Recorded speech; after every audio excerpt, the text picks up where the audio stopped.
All right, you guys, today we're going to talk about something called congruent figures, which just means we're going to talk about what makes two separate shapes congruent. So let's think about the word congruent. Okay, so what does the word congruent mean? It does mean that two objects in space that are the same. So the same shape, same size. Okay, so two congruent shapes are going to have the same shape and size, which means that their sides have to be congruent as well as their angles. So in order for something to be congruent, corresponding angles and sides need to be congruent.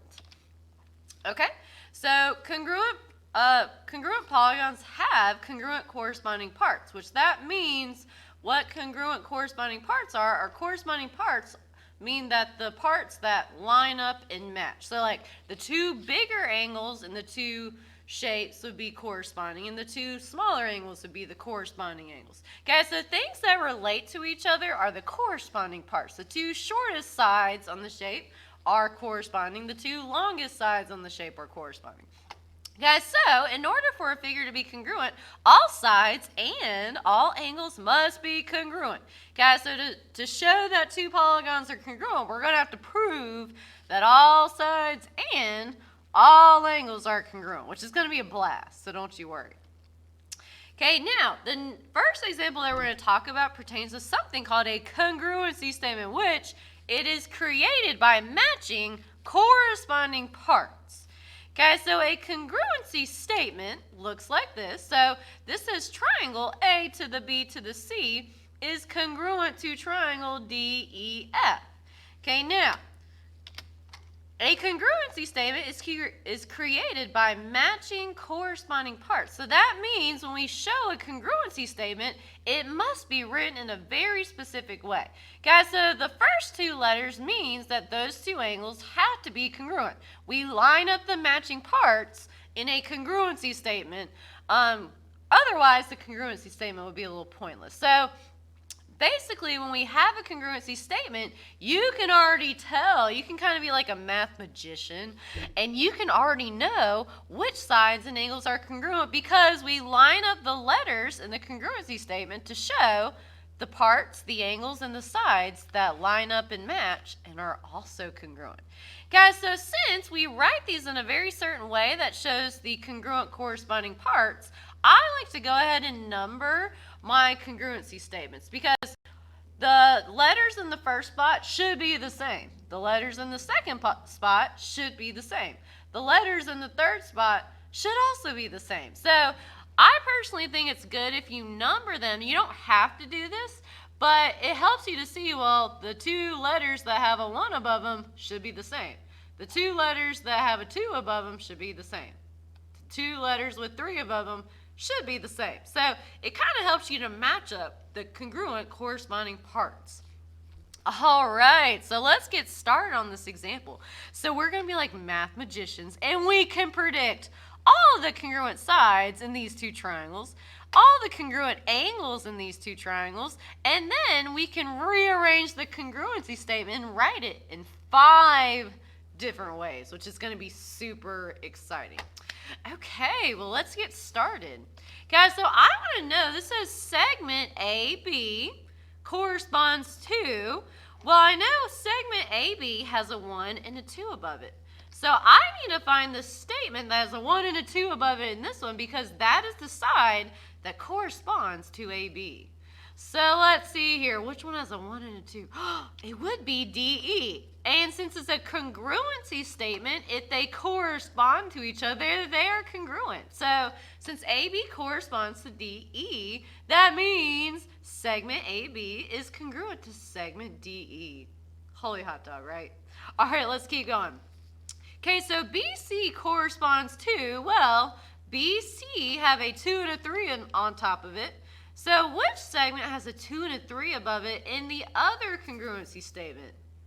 It would be the E and the F. Nice job, you guys. And since BC corresponds to EF, that means segment BC is congruent to segment EF. Nice. Let's keep going. All right, AC has a 1 and a 3 above it. So which statement has a 1 and a 3 above it in our next congruency statement? It is the D and the F. So that means side AC is congruent to DF, which is exciting. Okay, so again, it's kind of cool. I can already know which sides are congruent without having a picture, which is like really neat. All right, same thing with the angle. So angle A corresponds to which angle? Well, angle A is in the first spot. Angle D is also in the first spot. So that would mean angle A corresponds to angle D, and angle A is congruent to angle D. Angle B, what number is above angle B? It is a 2. You guys are always correct, like normal. You're just correct every single time. And also, what has a 2 above it in my next statement? It would be angle E, which means that angle B and E are congruent. Lastly, which number is above angle C? It is a 3. And which other angle also has a 3 above it? It would be nifty angle F. So C and F are congruent.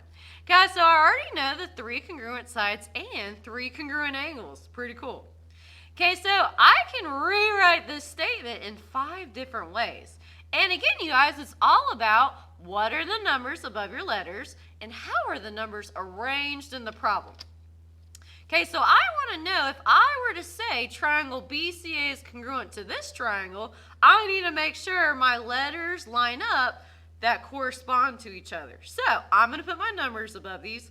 B is a 2, C is a 3, and A is a 1. So this would be 2, 3, 1. So when I write my next congruency statement, I need to make sure they go in the same order. That way future mathematicians will know which angles and sides are congruent, which I know that you guys want to help out our future mathematicians, right? Absolutely. Okay, so 2, 3, 1 in this one, well, 2, 3, 1 would be E, F, D. Yes. All right. You could also say triangle CAB, which CAB is 3, 1, 2, is congruent to, well, what's 3, 1, 2 in this one? Yes, it is F, D, E. Bam. All right, our next one. ACB, well, ACB has a 1, 3, and a 2 above it. So which letters have a 1, 3, and a 2 above them? It would be D, F, E. Way to go, you guys. You guys are killing this. All right, and maybe I lied. Maybe it's only 4. I can't remember. We'll see. It might be 5.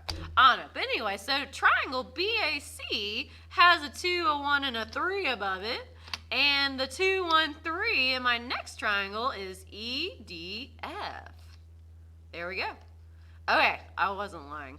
JKLOL, you guys. So, our last triangle congruency statement, the final way I can rearrange these 2 triangles and show their congruent corresponding parts would be CBA, which CBA is 3, 2, 1, counting down. So, which letters in the next triangle have a 3, 2, and a 1? Precisely, my lovely students, it would be FED. And guess what, you guys? That's it for example 1. So way to go.